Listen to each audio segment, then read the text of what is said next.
build my gallows and build them high. Makes a long time climbing before I die. I want the chance to spit in his eye. Oh, well, they gave me ball, but I can see between to a dusty yard and a long gone green. They call that freedom, if you know what I mean. And I dry my sorrows, but the whiskey's gone. I'm sober as... Hello everybody, welcome to Longbangers. I'm Matty, this is episode 126. Joined tonight by, we'll go down in order, my screen, Jamie first. Jamie, how you doing? I'm doing brand new, good. I was just saying, I've got myself a wee dog as well, so a good addition to the family, so I'm all good. He's Barry. Hope he's quieter than my dog. Barry's an interesting name for a dog. He loves it though. What did you call your dog? Leaf. Oh, you tell me that actually at the weekend. John, how are you doing? Aye, not bad. Just fine. Aye, it's been one of these nights, eh? Aye, I've had the day off. And I was golfing this morning. Then I had a wee interview this afternoon, and had Chinese for tea because it's the mother-in-law's 61st birthday today, so she had a wee Chinese birthday tea. So aye, that's been my day. Just all right.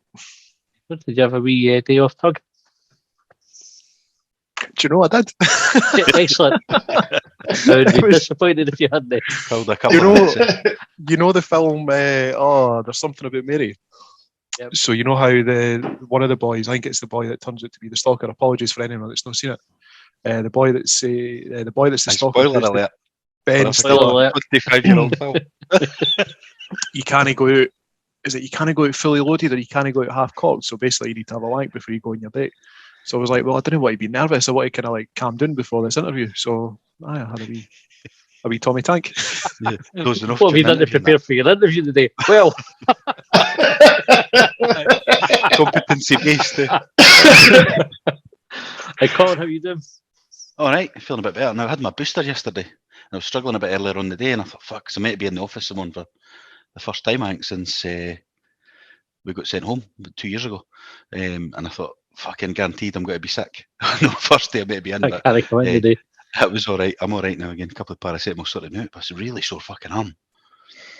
I bumped into one of the school dads on my way back for Tesco at lunchtime today, and he looked like agony. He's kind of walking like a 1980s robot. I was like, what's up with you? He just had his booster. I was like, fuck. Where did he get the booster? Was the game Ashley? Just in his arm, I think. I never asked him right enough, but he just, he said he was aching over on the back of it. So I've never seen anybody that's just been absolutely fine with it. I can with the vaccine, some folk had side effects and other folk were all right, but the booster seems to have been... Oh, the booster. Aye, seems to have hit everybody. I'm not too bad. I just had a wee dip earlier on, but I missed the paracetamols at lunchtime. I had my ones this morning, ones at dinner time. Never had my lunch ones. So I'm blaming it on that. Did you get the flu vax at the same time, Colin? I wouldn't give it. Not old enough. Still only a young thing. So I thought that was just a standard recourse that they gave you. You wouldn't ask. I did ask. You wouldn't give it. Are you saying, Colin, that you took some preemptive paracetamol, or like to ward off any ill effects, or did you take it because you were feeling a bit dodgy? I took some preemptive. I just usually take paracetamol. You're just so fucking wise, aren't you? Like, didn't leave anything to chance. It's getting ahead of the game. Mm-hmm. Took some yesterday before I went. So, you have a tug? Did you have a pre-booster tug? Just to take the edge off it. And if you never, you're gutted now that you're there. I never thought about it. I always go left after the bit. All right. So tonight's podcast, thought we would talk a wee bit about how we're feeling about the lack of manager situation at Hibs. Look back at the St Mirren game and look ahead to Dundee and then the cup final on Sunday against Celtic. So we had different opinions when we talked about Jack Ross leaving or being sacked on Thursday. John, you were of a mind it was the wrong decision at that point. How are you feeling about it now? Obviously, in the at the time, like everyone's dead emotive. Everyone's either, I think there's probably a couple of camps. Broadly speaking, it was thank fuck he's away, or like I said, I'm probably in a minority one thinking maybe pulled the trigger a bit soon. Like there's a lot of factors to take into account that perhaps weren't. And now I'm just a wee bit blasé about the whole thing because I was asking myself this earlier, like if we've emptied a manager 10 days before a cup final, like the importance is the cup final, you look at it going, there's a cup final, like we need someone in charge. But the Hibs board have emptied the manager. So is a football manager actually that important? Do you need a coach? Yes, you do. Good answer. We didn't hesitate or anything. Aye, We did it. We obviously didn't. Aye, I suppose this is kind of my point. So, I mean, it's a weak one. It's just one of those weird thoughts that I have from time to time. How important is a manager? But your point would have more weight if they didn't say to David Gray and Eddie May, you stay that job till we get somebody permanent. Because they obviously felt that it's still needed. Aye. Aye, So, another... Your analogy there is basically based on coach versus manager. So I think the route that we are going down is the manager route, where he gets to decide the players that have come in, or certainly has a big hand in it. But I think for previous roles, we've identified players and it's been done to the recruitment team to sign them. It's a coaching role rather than being manager. I think you're crediting me with a wee bit too much intelligence, Jamie. I'm just talking about someone. John. Like, how important is it that someone picks the team? Like, I know that sounds even worse, but why could, like, if the players? So this is maybe where I'm thinking at it. Sorry, coming from is the players. I think we've been in this situation before where you'll have someone that says, "Well, it's the manager's job to motivate the players," but it's also the players' responsibility to actually play, to do what they're told, to run after the ball, to be able to pass the ball 5 yards. And that was something that I thought I saw on a couple of occasions under Jack Ross's reign. I've seen it under previous managers' reign as well. So if you just take the manager out of the equation and let the players pick themselves, let the recruitment team buy players, and then it's up to the players. Like, you work out amongst yourselves who's captain, you work out who's playing. Is anybody got a spare jumpers for goalposts so we can just organise it like that? No. That's what they do in cricket, eh? Is it? Aye. It's a gentleman's game, though, Colin. Yeah. To be fair, there's not that much tactics in cricket, is it? It's like fucking chuck it at him and you fucking I whack think it there's more and tactics in then cricket. run. I think there's more than there is in football, really. Ah. And you've got nobody on the touchline shouting, "Fucking throw it harder, throw it faster, Run faster, Throw jump it at higher." me. hit it fucking hard." Aye. No, they'll Get the shoot pipes catch it. in. They'll do that. Like, if the ball goes in the air, they'll shoot catch it. Aye, so the other thing I was thinking was, besides my random fucking weird theories about football managers and that, is someone was asking me the day, "Oh, so who do you fancy for the Hibs job?" And when I was out golfing today, I was chatting to a boy who's a Dunfermline fan. We got chatting about Peter Grant and John Hughes, and I was suggesting that John Hughes was a wee bit like Scotland's version of Sam Allardyce. And do you know what? I couldn't think of anyone, because I think we've seen some of the names that have come up so far, and you've seen all the usual candidates in Scotland, and then you've looked at the sort of the curveball candidates, like the Robbie Fowlers, I think there was a boy called John Carver was touted, and you've either heard of them and went, "Fuck no," you've not heard of them and went, "No, nothing about you." Di Canio, he's in the loop. And I think, see, until someone exciting comes up, like, we would just be as well sticking with David Gray in charge and giving him free rein. Yeah. The difficulty here what you've got with that is, and I do agree with that kind of point, however, we need to sign players. It's clear as day that we've been let down in the summer. So whoever is in charge at that point in January needs to be given money to spend. And if that's only interim, it's not going to work. But because the recruitment team's gone, we are in a total catch-22. Huge catch-22 for January. They've gone, I think Calvin Charlton is still heading up that. I think, so if I remember right, now did I hear it when Ben Knows Everything got interviewed on the Hibs pod, or I read it? And effectively what they did when they got rid of Graham Massey, Ben Knows Everything says that he would be main involved in the deals. So the recruitment team are still in place, and Calvin Charlton heads that up, as far as I remember. So that will still be the case. they'll still put players forward. The manager will still sign off for them. But then instead of it being Graham Matthew, who would have then tried to get the deals over the line previously, it'll fall on Ben Kenzel to do it. That's how I think it is. So I think the head coach model will stay in place. Don't think they're going to replace that and give the manager carte blanche to kind of do everything. I think their focus will still be on the first team. But I seem to remember reading that. So I think that's the case. So I could be talking shite, which wouldn't be unusual. Colin, how are you feeling about it now? So I'm just a bit disappointed that we've not got anybody in time for the cup final. Because even if it's too late now for them to do anything. If you're going to sack somebody, fair enough. There was a lot of people wanting him out and not happy with the style of play, and that those last 9 league results weren't great at all. So I get those reasons, but to then just have to see lists, nobody's even leaking a decent fucking name for us. You know what I mean? It's just like fucking anybody that's been on the books at Hibs at some point is in the bookies list, and then the randoms, like it was Harry Kewell the last time, it's Robbie Fowler this time. It's like it's mental stuff. It's not even, there's no obvious candidate for it. And so we've now got, like John says, somebody who's been a coach for 5 months or 4 months in charge for the cup final, and in our busiest spell off the season. We'll not have another busier spell than this. It's like there was no forward thinking. If they were going to do it, like it's not an overnight decision, unless it was a rash, emotional, on the night decision. Then you could say, well, that's why there's no manager in, because he's fucking lost it that night and just sacked him in the heat of the moment. But if he was thinking about it for a while, based on the fan opinions and, well, his own opinion, that's obviously that some fans agree with, should have done that a few weeks ago before we hit this busy spell when we knew we had a cup football. If we might not have been in a cup final, but you know what I mean. Like it just feels like there's no forward planning, no thought. And I know it's only even a week yet since they sacked him, but we knew that. Like we knew that we had all these games coming up on Wednesday night as well.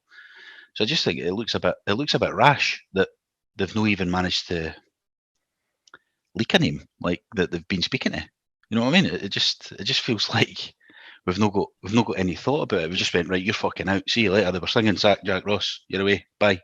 All right, fuck. We need to get somebody in now. That's what it looks like. It's quite often though that football clubs will sack a manager when they're ready to come in. I think the conversation was going on Hibs on it, and you were involved in it, Colin. And I would say, well, Jack Ross, we were a good while before we hired him. After Lennon left, there wasn't like an overnight thing when. Yeah. Sorry, it was like Heckingbottom. I bet it was Heckingbottom in between. Aye, but Heckingbottom wasn't right immediately. Like Lennon didn't finish on the Tuesday and have Heckingbottom in on the Wednesday. No, and Hibs always take too long. Like it always takes ages. However, this is like our busy spell, so we've got the more we dither. After looking decisive, the more games that the new guy's not going to have, because it's Saturday, Wednesday, and a cup final. So he's losing all of that opportunity. Whereas if it'd been at a break, plenty of international breaks now and all that. Like there's even one in November that you could have said it gives you the extra week to 10 days to find somebody. So even if it takes 2 weeks, the team's only without a manager for 4 days or one game. You know what I mean? Rather than fucking like how many games is it going to be by the time we get a manager in? You know, and even that, like, is he going to have time before the window to assess the squad because we've not got him yet? Comes in the 3rd of January, we're like, right, fucking sign bodies because we need bodies, but he doesn't know what he's got, so he doesn't know what he needs. It just felt like either too early or too late, depending on what you look at it. You either give him to the window, you either give Jack Ross the cup final, or you go early. Rather than then, it just felt like in the middle of where 2 decision points might be in a normal world. They mentioned that it felt like we'd be written this season off. Do you think that's the case, Jamie? No, I didn't think that's the case. And see what we're referring to, going back to when Lennon had lost his job, that was an emotive thing, but I think it was more on his part rather than it being the club's part. I think it's widely known that it's due to a fallout with players and what have you, and looked like Dempster got involved, and I think Lennon just went, "Kim, what? Fuck yous, I'm away," kind of deal, and kind of left us in the lurch that way. So they didn't really have a response. Whereas I think because knives were already being sharpened for Jack Ross, that this is maybe sort of come into play. And the reason I think they're going to have somebody in probably this week is because, one, they've taken the betting down for any odds have completely come off Willie Hill. There's not even a section for it now. And David Gray was getting interviewed tonight. Basically, the comments were that his last game would be the Mons night. So it just gave me the thought was who's coming in. He didn't get me wrong, he didn't give too much away, but the actual report and headline before they went to speak to him was saying it with his last game in charge tomorrow night. And he says, we're just taking it a game at a time. We've been told by Ben, basically, go do your job against St Mirren. And then now we'll move on to Tuesday. What happens for there is anybody's game. So with these things, I just think that they've probably had a plan in place, or certainly been looking at different ideas.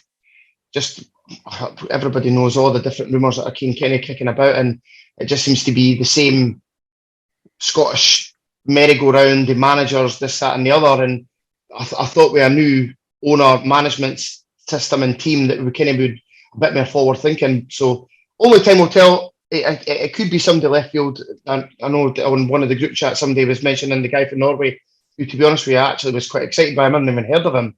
His name again? Kjell Knutsen. You say that as I was like, how could I have a go at it? I'll let somebody else try first. So, I mean, he's got experience in Europe. He seems to have done quite well in the Europa League. He had a couple of games in the Champions League. He's done quite well as a win rate in Norway with, I can't remember the team, Boulder, Gamst, something along those. So I say that would be the left field kind of thing I'd be looking for. But if it is Neil Lennon, Alec Neil, whatever it may be, then... Alec Neil's the only one. Alec Neil's the only one that half interests me purely because he done a good job down in England for a while. He done a cracking job. I think he was player manager at Hamilton here. So I think, well, maybe. But the other ones, you just look at it and go, fuck me, what a dire list. Like, I'd rather go with it. The fact that Benny McCarthy was still on the William Hill's betting list, it's like... Because he coached here. Was it I went to a reserve game or under 21s or something up at Newton Grange one Easter. Hearts, it was the derby, and Benny McCarthy was standing. That's fucking Benny McCarthy standing at fucking Newton Grange Star watching Hibs reserves. Some player him like. I don't know. It's just a bit. It just seems a bit. It's the wrong time. It's the wrong time to be. But it's such a busy spell. We spoke about Rangers before we played them in the semi-final, saying when's a good time for them to get the manager and to fuck them up. And that's what we're doing ourselves for the final. We're going we'll go 3 days before, 4 days before, or we'll just go without a manager. And that's what we spoke about Rangers before the semi-final when Gerrard had left. So one of the rumours that we've seen so far has been Neil Lennon coming in as interim manager. Jamie, what are your thoughts on that idea?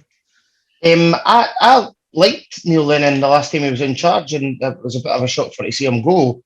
Would I take him back? I'd obviously support him if he come back. The only thing I'm a wee bit worried about is I remember afterwards, guys like Stevenson or whatever were coming out and were saying that his training wasn't very good, and a wee bit of unrest because he wasn't talking to players, and that just seems a wee bit petty to me. And obviously, if we're going to try and progress under him, he would need to be properly backed as well, given a decent wedge. But if the reports at the weekend were saying it was interim, but I believe that he was interviewed already, but it was a full-time role. So we just kind of, I know I said this on Quick Bang the other day there, but just kind of keep changing managers and bringing in new tactics, new players, new ideas, and then them leaving a year or two into the role. It has to stop. We have to kind of have some kind of consistency. So hopefully, other than the other previous 15 managers, we give them a wee bit of time and appoint the right person. You'd pulled together some stats for a post on Hibsnet. What were your findings there? So on Twitter it was because I had mentioned it was a merry-go-round. I was talking about John. John pulled some Neil Lennon did he? stats. Okay, sorry. Aye. What were my findings?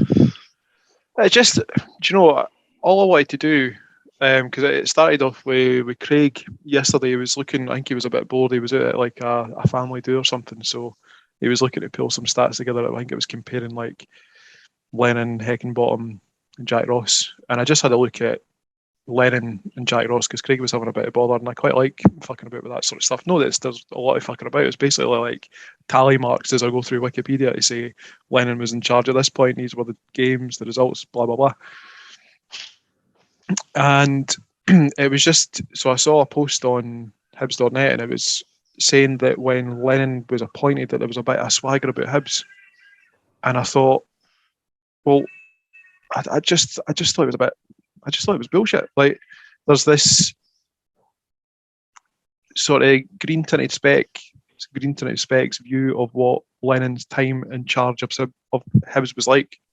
And I remember the Championship, and I had a look at his results in the Championship, and I think it was something like he won 53% of his games and he lost something like 13% of his games. So that was pretty good. But in between, there was a huge chunk of draws in there. And that was what I remember about the Championship, was grinding our way out of it. And I didn't think that was necessarily such a bad thing, because he did what he was there to do. Like, he got Hibs out of the Championship while other teams were pissing about and losing teams against each other. Hibs will just constantly gaining points. And then when it came to his time in the Premiership, that first season of Hibs, the first half was all right. It wasn't brilliant. Post-Christmas, and particularly and I took this one date in particular, it was the 31st of January 2018, and it was Canberra's first game for Hibs, because if you remember, it was that day or the day before when Stokes was emptied, and then suddenly Simon Murray's on his way to Dundee, Scott Bain's on his way out, Scott Allen's coming back in, and I remember turning up to the Hibs Motherwell game thinking, who's actually going to fucking play tonight? Like, we've lost 20 goals between Murray and Stokes at that point. What are we actually doing? But it worked. Like, Hibs had Canberra in, Canberra got a debut goal, and then Hibs won something like 8 of the last 14, drew 5, and they lost one. And the one that they lost was a crucial one at Tiny. And I think if we'd won that, European football was all but secured. We didn't have to score. We didn't have to win 5-0 against Rangers. And of course, we drew 5-5, so on and so forth. And then you had a look at his time at Hibs in the Premiership afterwards, when everything just went to shit. Everything just crumbled. And I think there was a number of factors there. There was Jamie McLaren had a back injury, so he was never able to resume that partnership up front with Canberra. Canberra, whether it was petulance, whether it was attitude, whatever it was, wasn't performing the way that Neil Lennon wanted them to, and became the focus of a number of, let's say, criticisms in the press. I was going to say attacks, but let's call it criticisms. What else was there? He lost McGinn. And McGeoch as well. So there was huge chunks of that team that he lost, and I think they're factors. But even the great Neil Lennon wasn't able to overcome them. So why are we going to get that guy in now? What is he going to do with that squad now? That demotivated squad, that injury hit squad. I just didn't see this idea that this apparent born winner is. I just didn't see what he's going to do. Like, how is he going to improve it? Because I think one thing that Lennon's coming for criticism for is kind of single-mindedness. It's like he's only got one method of motivation, and that is just to lambast players, to criticise them, to belittle them, and that's not going to work with the squad that we have just now, with the players, the way that they're feeling just now. I mean, there's plenty of players that are on the bench, like, I don't know, like say Dre Wright, Gogic, for example. Like, those guys are coming for a lot of criticism for the fans. Is Lennon going to actually be able to motivate them? Like, or is he just going to come in and say you're shite and do exactly what the fucking fans in the stands are saying? It doesn't add up to me. Lennon coming in doesn't add up to improving that Hibs squad and getting better results. No, for me, like what John's saying there. I mean, I think he did motivate. Well, I think there's a perception he motivates because he does a lot of shouting, and that, doesn't he? That's the thing. He waves his arms about a lot. The aeroplanes. He gives the cup of knees and all that to the Rangers fans and stuff. So it gives the impression he's totally bought into it, and it's mainly like it's like the Neil Lennon show a lot of the time. The players did say they motivated him, but what I remember the biggest one they motivated them for was the cup replay. But I think he hammered them first in the press. and then give them the arm round the shoulder. So he motivates them by fucking bringing them down to the lowest level and then bringing them back up. Just like he breaks you down to try and bring you back up. That's the one, the most memorable one. Was it John? You said there wasn't really a swagger. There was a swagger about Hibs that year, but no, because of Neil Lennon, there was a swagger because we just won the cup. So it was a swagger about the club. It was a swagger about the fans. It was nothing to do with Neil Lennon. And then the championship was pretty dull. Like we only won it with about 2 games to go or something. St Mirren came and drew at Easter Road. I think Jack Ross was the manager. Actually, he got a point more than Stubbs did the season before. Aye, that's right. It was Dundee United were the main challengers that year, wasn't it? So he done all right. He got us out of the league. That was what he got asked to do. And that period just saying there from February to May, it was brilliant. You were really looking forward to going 5-3, 5-2 against Kilmarnock. Really? Aye, 5-5, 5-5 with Rangers. And then I can't remember the other ones. Must have beat Celtic in there or drew with Celtic or something in there as well because we never got beat. But there was memorable games you were looking forward to going, but it was a short period of time, and it's kind of missed in a lot of judgment, I think, for a lot of people because they remember those 10, 15 games out of the, how many did they manage? Was it 60 or was it more? 124. Fuck, was it? Fucking hell. Right, so so it's a 10% of the games he managed that we're talking about here. So and it was good, but look at the players he had. Like, I mean, Alan at almost his best with McGinn and McGee going. I mean, it's like, what team wouldn't be good with that in it? And 2 of them he never brought here, and 1 was already here because obviously we've got this fucking fascination with either hammering our goalkeepers or being determined to bring back anybody that used to play for us. You know, it's like we're playing Dundee tomorrow night and Cummins and Griffiths. Why are we not signing Cummins? Why are we not signing Griffiths? They're on the bench for Dundee. You know what I mean? And it's like, as a fan base, we seem to have this real, like, we need to bring back the old team. Aye. And we're doing it with managers now. When you look at that list, it's like, and it must only be because folk are putting a fiver here and there on that half these names are on the list. It's nothing to do with what they've done as a manager. I think any Hibs fan who's still saying they would want Griffiths back, he can't even get a game for Dundee. Needs to really have a look at themselves. I mean, he's went. Wait till he scores them on. Put proper on weight as well. I know. It's that thing where people say, football, it's all about opinions. And see if, like, Griffiths will score goals for Hibs. That's the opinion that people have. That's the perception they'll have of him. But now that he's at Dundee and he's not scoring goals, that's a fact. That's the argument against it. Like, he can't get in that Dundee team. So how is he going to do a job at Hibs? Sentiment's minted the way with football. I would 100% have had Griffiths back before all the nonsense, like, or the wrong and stuff that started coming in, allegedly. Is there any other? I don't know. Griffiths has never even been a Hibs player, has he? Like, at any point? Not officially, no. Alone, yeah, that's it. But it's like we've got this. Is there any other? I know other clubs will say, "Oh, I'd love to get him back and her back," or whatever it means for women's football. But are we any? Like, are we worse than everybody else? Like, when we say, like, the amount of ex-players we've had back through your Kevin Thompsons, Gary O'Connors. I think if you went through other clubs, you'd see it. Royal Donovan's another one that keeps coming up. By the way, that was the one thing that ruled out Robbie Fowler, apart from just looking at the name and laughing. The fact that he signed Roy O'Donovan when he was a manager in Australia. I thought no. I thought you were going to say because he's never played for Hibs. I thought that's what's put him at the. No, he signed Roy O'Donovan. That would have been after they'd had the spell at Hibs as well. So not even like he'd have the excuse of not having seen him at Hibs. Right, so we said, like, so far in the list, Alex Neil's probably the only one that's going to jump out. We like the idea of this. What's his name again? Jamie Chettle. Chettle Knutson. Yeah, I think John had a much better pronunciation than I did. I've never heard of the boy. I have no idea of them. It sounds like a terrible thing, but there's some names have come up, and you read them and think, "Is this a piss take one?" Can your dad sells Avon? That was the one that Sky Sports reported for Aberdeen side of it.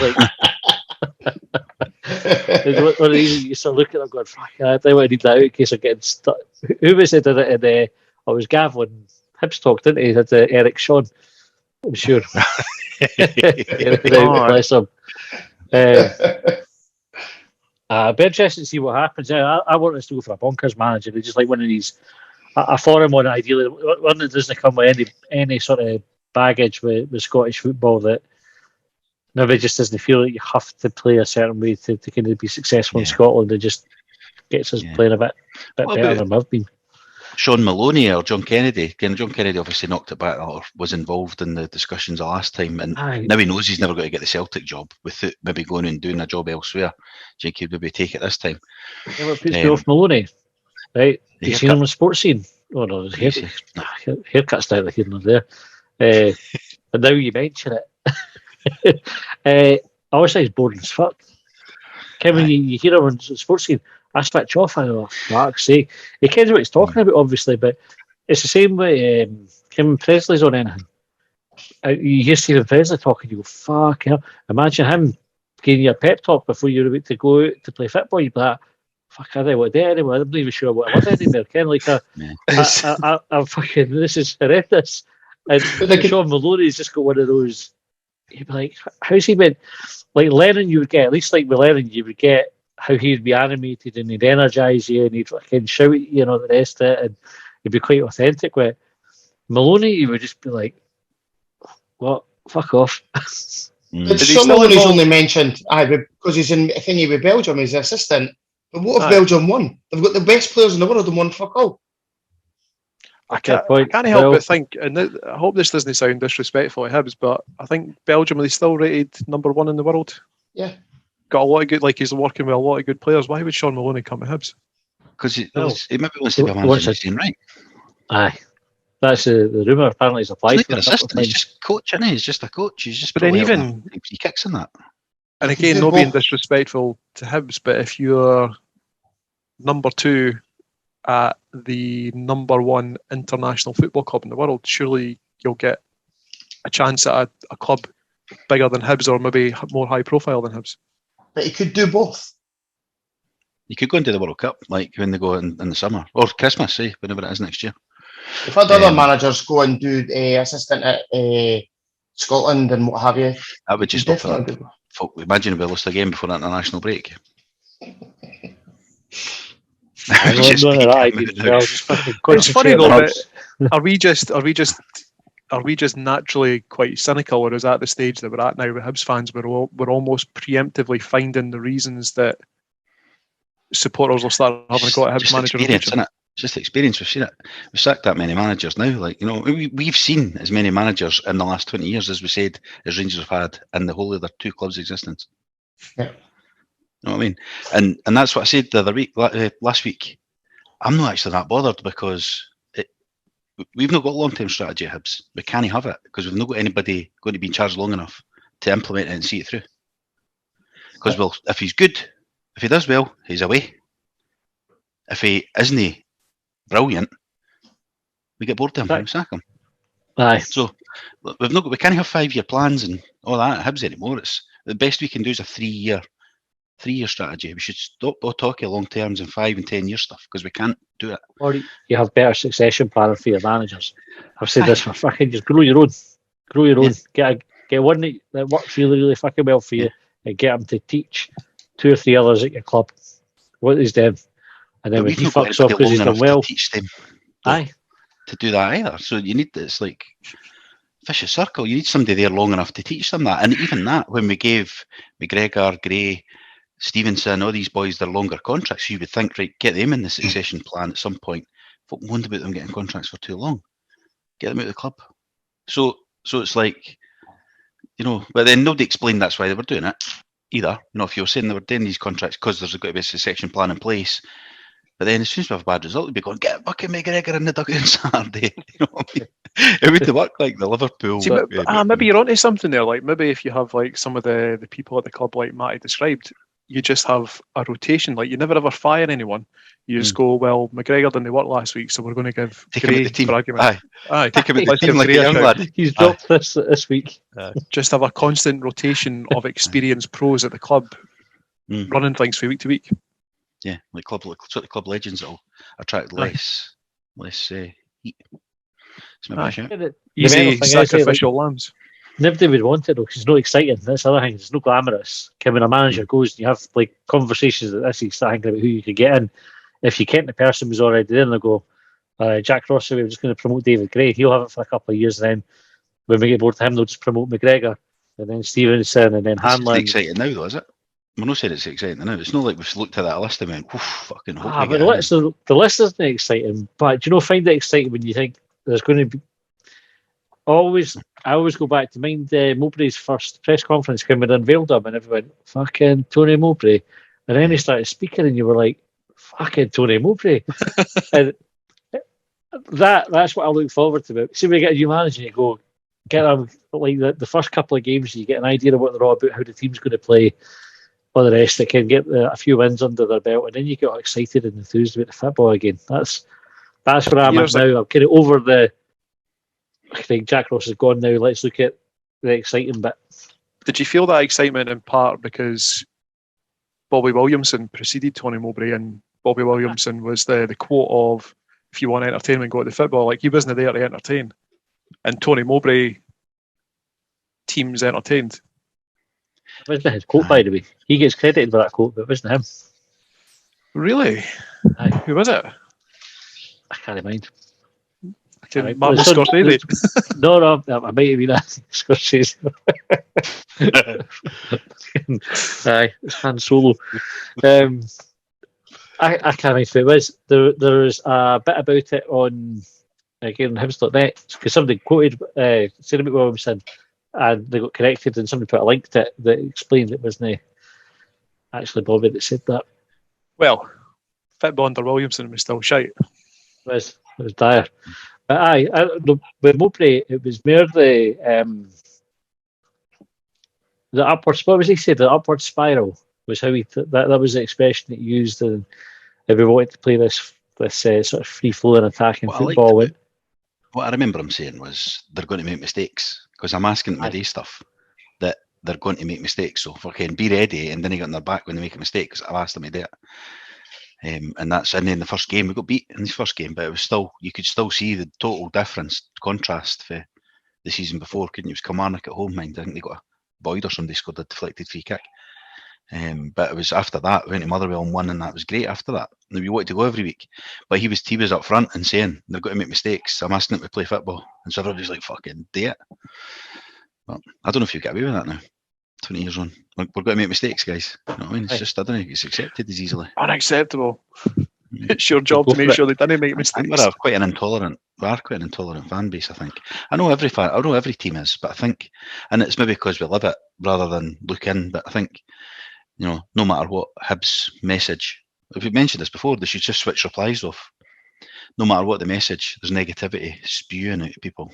And no matter what it is, they say on Facebook or Twitter. So it makes we can reply when we tweet at that. That's fine. But everybody else. Right, moving on. St Mirren on Saturday. 1-1 draw. First goal for Josh Campbell. John, what were your thoughts on the game? Didn't you see it? Yeah, that's what I asked you first. Colin, what were your thoughts on the game? I was disappointed, and again, I thought we were a better team. But just the usual story. Didn't have a lot of chances, but the chances we had didn't take.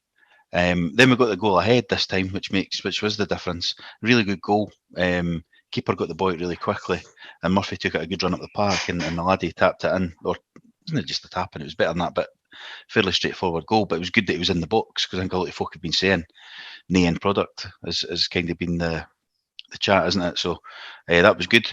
And then after that, I can't think we had any more chances after that, but we then went back to just let teams cross into the box again.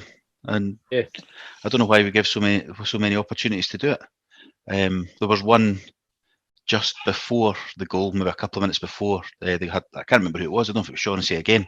Headed that, and Macy made a good save low down to his right. And then they got another one, and they crossed it in. And the frustrating thing for me was with Shaughnessy. I was sitting watching the game, and I thought, he's just strolling about up at the edge of the box. Yeah. Like he just had like a free license to do what he wanted. And he done that obviously at Easter Road earlier in the season. He just jogged into the box and had the diving header. This time he just left the centre half place, left the other boy at the back, and was just strolling about in like number 10 position. And nobody was on him. And then he just wandered into the box and caught in the half volley. See, if I was coach for a day at Hibs, I would be looking at the opposition, and I would be looking for the players that play for the opposition who shouldn't be scoring that many goals, but who do score a disproportionate amount of goals against us. Because I think it was earlier in the year, I think it was maybe just after he'd scored, when he'd waltzed basically into the Hibs 18-yarder and got an end of a header, fell across into the box. But there was a tweet for the SPFL Twitter account before that with the same boy having scored for St Johnstone. I'm like, fuck me, this boy is haunting us. So I would just throw tactics out the window for that game. Just man mark him, make sure he doesn't get anywhere near the ball, because that seems to happen so many times where these guys score against us and he shouldn't be. Like, I think Jamie said, is he highest scoring, or one of the highest scoring? Joint highest scoring defender in the league. Aye, just mark him. Yeah. It was the same with, remember that guy at Falkirk? Didn't he cook his nerves every time he played against us? He scored. That Bob, whatever his face was, scored at the death. Every time he scored against us. Aye. And then Christian Nadi fucking done it. But it was just, as I say, I seen it. I'm sitting watching it on the telly. I wasn't even at the game, and I'm going, he's just wandering about up there. He's got to get in the box for a cross, or he's got to score, or he's got to be active in there. Sports Scene showed it back. I watched Sports Scene earlier on for Sunday, I think it was the Sunday episode, and they showed you like Cadden's a good 5 yards maybe off the boy, and he's got an easy cross in, and then McGregor's about a yard off Shaughnessy, and it was just so easy and simple.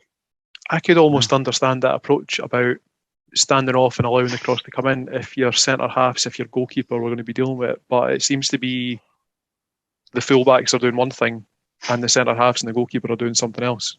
Yeah, it's totally mental. We've spoke about it a couple of times over the last few weeks. It's getting worse. It's not getting worse. It's just the same. It's no changing. But you're looking at it and you're going, fair enough, this was a centre half this time marking, but the amount of goals we've lost this season for a cross, that you're going, why is Cadden marking that boy, or why is Josh Campbell marking that guy? Like, it's, and you get the big guys, the big defenders in the middle, defending the middle of the box. And it was this time McGregor. Poaches was away almost at right back, though. It was like he had followed Cadden out or something, and McGregor then was on the boy, but he was a yard off him, and he just got an easy. Didn't even have to put much effort in it. He just timed it right. Just so fucking annoying. It was a good cross. It was a good cross. You're right. He's just timed it right. Easy cross. The run just, it is, but it's still, you just got to find that man, and he's made a good sort of move. But after being so resilient last year, what's changed? It's the same defence. We weren't losing goals for cross balls. Did we not lose a headed goal in the league at all last year? That's right. Yeah. So what's changed? I just can't wrap my head around, because what you're saying there about putting certain guys on the bigger guys like your Sean Rooney's, etc. We weren't doing that last year either. So I just didn't see what's changed. But that was the thing. Were we just lucky in the league then? Because St Johnstone caught us out big time. Yeah. So it was the cup games that done us for, wasn't it? For crosses. But in the league, I don't know. It's obviously the Jim Goodwin, maybe, I think he even said after the game, we know they're shitey crosses, so just bombard them. And you think, well, everybody knows now. I mean, we're not doing anything about it, or it doesn't appear we're doing anything about it. We're definitely not improving. And every team's cottoned onto it. So they're all trying it more. Maybe they weren't trying it as much last season because they didn't realise how weak we were. All It possibilities. doesn't seem to matter if it's 3 at the back, or 4 at the back, or whatever, or whether it's Hanlon and Poaches, or McGregor and Hanlon, or McGregor and Poaches, or whatever, we're still losing these goals. We're definitely going to need defenders in January. So that's the absolute cert. I think Poaches will probably leave as well.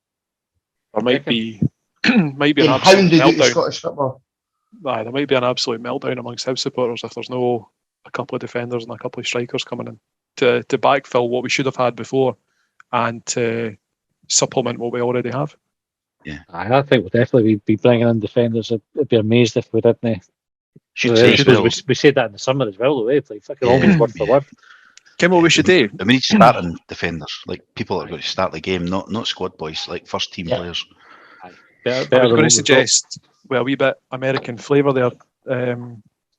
Is maybe we should run some sort of like open day for footballers, so we're not dipping into like the the transfer market and trying to pick up all the players that didn't, that aren't wanted by their clubs that couldn't get a move earlier in the season. Just have an open day, see if there's anyone kicking about. Trials. I know. So you mean trials? That's what Clyde done. Trials. Like I was thinking, like sort of like the NFL Combine where they get folk Would in. You go down, John? Would you go? Nah, down? no with Manny's. I mean, I kind of lost a No. bit of timber, but I'm 38. I think that matters anymore. I think that matters anymore. I'll go for the Grant Holt role up front. Maybe got 1 5-yard pass, 1 5-yard run in me, but I'll make sure well. it's clinical. I was going to say, make it good, make it look good. Did you see that Hibs are doing the play on the pitch thing again? No, I think I've seen that. 249 quid to get a game on the pitch, and you're guaranteed. Every player is guaranteed at least 10 minutes. Is it the same price for everybody, even if you want to play 10 minutes? I think so. Or is it 249 to start and 199 if you want to be a sub, but everyone's guaranteed at least 10 minutes. I was going to do a crowdfunder. I've Jay Wright and Jamie Guller will be fucking signing up. You know, I actually thought Jay Wright done alright when he came on Saturday. I can't make the joke there only because he's not been playing. Dundee tomorrow night, it's Tuesday night game this week. How do you see that going, Jamie? I think we'll beat them. I think they're shite.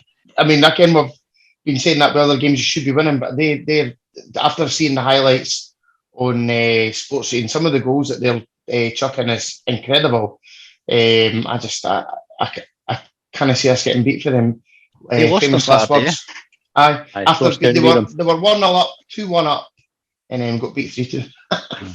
Because I was listening to this programme called Quick Bang, and they said that Dundee drew in it, I think, and I was like, did they? That's because I turned it over on the stream, and it was 2-2. We were that quick getting started after the game. It's like the late results weren't even in yet, Colin. It was like the EL and the pink news. That's it. It was the latest result when we started recording. Didn't know how we finished. The pink, man, I missed the pink. What was that, sorry? Are you talking How to do me? you see it going? Aye. Just with what Jamie was saying, there was a couple of things that he said about losing stupid goals and being terrible, and I thought he was talking about Hibs at one point. So. I was just having a quick look at the table there. So Hibs and Dundee are on the same number of games played, and they're 4 points behind. I think with where Dundee are, and I know, like I'm saying, obviously that they're just a couple of places behind Hibs, they might just do what every other team are doing: balls into the box, and then if Cummings is playing that, I think that's the kind of thing that he might thrive on. They've got that young laddie who scored at the weekend. He's a decent player, the forward. McKeown. Good. So I'm still playing for them. Is he injured now, or is he Charlie Adam? I'm still playing. Because he'll fucking ping crosses in all day long if he gets the chance. And that'll everywhere, yeah. Oh, fuck's sake. So I'm going to go. I'll take a draw. I'll take a little bit of. I mean, obviously, I'd love it if Hibs won, but if we can no get beat at this stage, I'll be happy. If we can just get a little bit of stability, particularly before the cup final, particularly for whoever's coming in moving forward. What about you, Colin? How do you see them? It's a game we've got to win, really. You know, like if we want to be not just top six, but actually pushing for the higher end of top six, we've got to beat Dundee at home, especially when they're as shite as they are. Whether that happens or not, I don't know. I mean, it's the same. It's going to be the same team again on Saturday, isn't it? There's no options. It's the same. McGinn and Hamlin back, or are they still suspended? One game suspension you get for 2 years. Well, it might depend. Second years. But okay, but they're back, so I wouldn't actually. I don't know if I would actually change anybody there.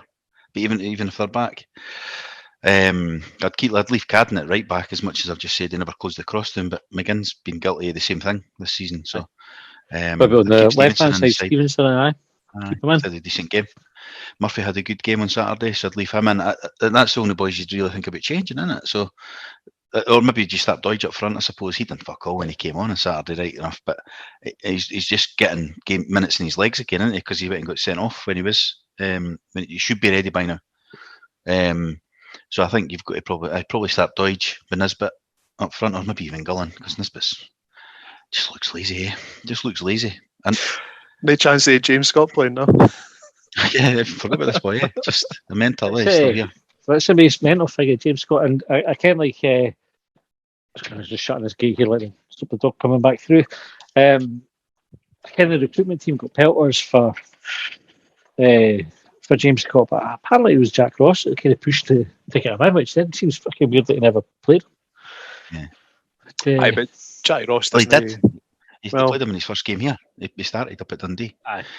But then he went, fuck that, and they played him again, kind of with a couple of subs appearance. So after funny, that, We didn't have any strikers that game either, did we? No But he was strikers all right. available in Dundee. Yeah. He was all right, but he's never really done anything since, has he? Anytime he's No, played, he- it was Team Ken Who is played the- much. Who was the young laddie that Lennon played for Hibs against Livingston? Aye. Um, The big guy, eh? What was his name? Oh, I can't So remember. I the think two is he at ladies Edinburgh up front, side weren't now? they? What was his name? Aye, he put him in. It was like he was proving some kind of point, eh? He played Aye. the big lad, and he never played him again. He even got on the bench. Because you don't play him up front with Ollie Shaw. Like Shaw and Just what was the boy's name? Prove some point to Canberra or something.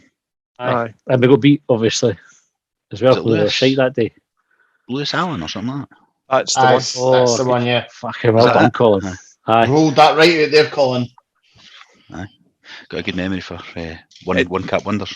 just the reason I was bringing it up. That's kind of what it reminded me of. Like James Scott, like as much as Lennon played, Lewis Allen, Jack Ross didn't play James Scott, despite him having apparently come in on his recommendation. Like, was he trying to prove some sort of point? Was he perhaps trying to prove some sort of point in not playing Dre Wright, for example, when there was options to be changing what was there? I think careful because like Wright's a really weird one because Wright was at the club for a month before he signed. Because mind it was all the COVID stuff kicking off, and he left St Johnstone, was due to sign for us, but he pretty much kicked him out the club for a wee while before we confirmed the signing. And all through that time, Jack Ross would have a good look at him. So you think if he'd gone, didn't really rate him, that's the time to say, thanks for coming and spending a bit of time training with us. You're not for us, go to another club, rather than kind of bring him in, play him a couple of games, and then just bench him forever after it. Just weird, there. Like the whole squad is a bit weird at the moment. I guess, and It's funny though, because the pundits talk about how we've got a good squad and all that, and you look at it and you go, we're totally threadbare. Like, totally threadbare. We've got a defence that can't defend. We've got a midfield that didn't create. And we've got a striker that's not been fit and another one that doesn't run about. And then we've got nobody on the bench to replace him with. That's our squad at the moment. Total overhaul needed. Cup final on Sunday. What are you thinking for that, Jamie? I'm dreading it. I'm not going to lie. Just a poor run and going on yesterday at Hampden against Celtic's never been good. I was hoping that Jack Ross would have put a wee bit of run together, a wee boost of confidence going into the game, but because we've been managerless and I think loss of confidence, the loss of goals that people are panicking. It's just, but it's a one-off game. Anything can happen on a cup final, but I'm nervous about it. But we're taking the castle if it's shite. I'll be away. I think, John, it helps that it's such a busy schedule running up to it. So, you like with Scottish Cup final, you've got at least a week build up to it.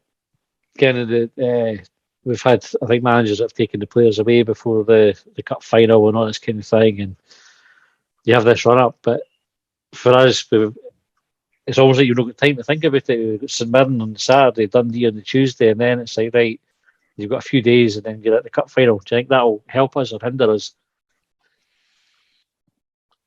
Absolutely no idea.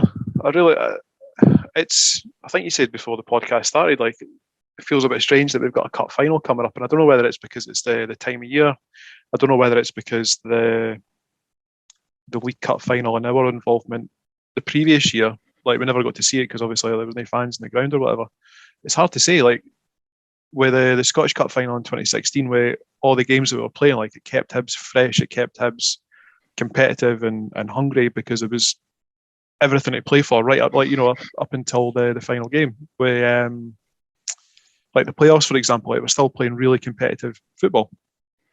This time around, the circumstances have changed completely. Like, the fixture list, the congestion is the last thing that Hibs need on top of, like, never mind just if you had a full complement of a squad, you've got all the injuries there and you've got the off the field stuff. But I kind of think, like, I've got this, I've mentioned it before, I've got this weird notion about, like, the football gods and how things can sometimes work in football. Like, all of those factors that I've just described on paper say that we've got no chance of winning that game. We've got no right to win that game.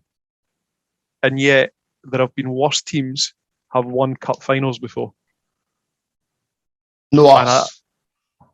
Well, even what you were saying about not having a good record against Celtic. Like, I remember what Alan Stubbs was saying. I think I can't remember the exact words. First time we've tried it, was it? That's what it was the first time. Aye, so you've got all of those competitions, all those times that Hibs had got to the final before. Aye, but he was saying this is our first time. Yeah. So, like, you've got other Celtic teams, like Hibs have got a chance. Like, again, like, you have to be in the final to have a chance.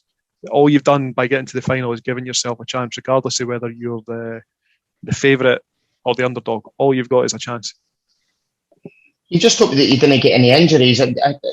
Certainly looking back at the 2001 Cup final with the goings on with Russell Latapi and McLeish didn't play him. Yep. I think we had a couple of injuries going into the other one, but Sosie was only touch and go, wasn't he, for it? Who? Sosie was touch and go for that one. That's right. Yeah. I think so he was quite heavily strapped up for that one, and then there was the one. What was it? Was it Griffiths in 2013? Aye, like he took a knock maybe like the week before. Aye, yeah. Like there's been times in cup finals where we've just been fucked with, like, injury to a key player. But they've got injuries because they've no strikers. Yeah. So maybe it's a high scoring defender, though, don't they? Just thinking, like, just a Vic to come up for the corners and they'll be all right. I forget who the manager was, but do you remember there was the derby at Tynecastle and Hibs weren't fancied to win that at all? It was the one where Casper the Ghost came on and took a swing at Riordan. And Hibs come away with a win. So was it Mixu? Aye, Mixu. So I didn't really at the weekend. You'd love it if it was, you know, a Kilmarnock style 2007 CIS Cup performance, but if it was a scrappy penalty that Hibs won 1-0 and we were hanging on for 8 to 9 minutes, I'll fucking take it. Yeah. Definitely. What were you calling? Aye. Obviously, I agree. They've got strikers. It's just a good time to get them. If the game's on, it's a good time to get them.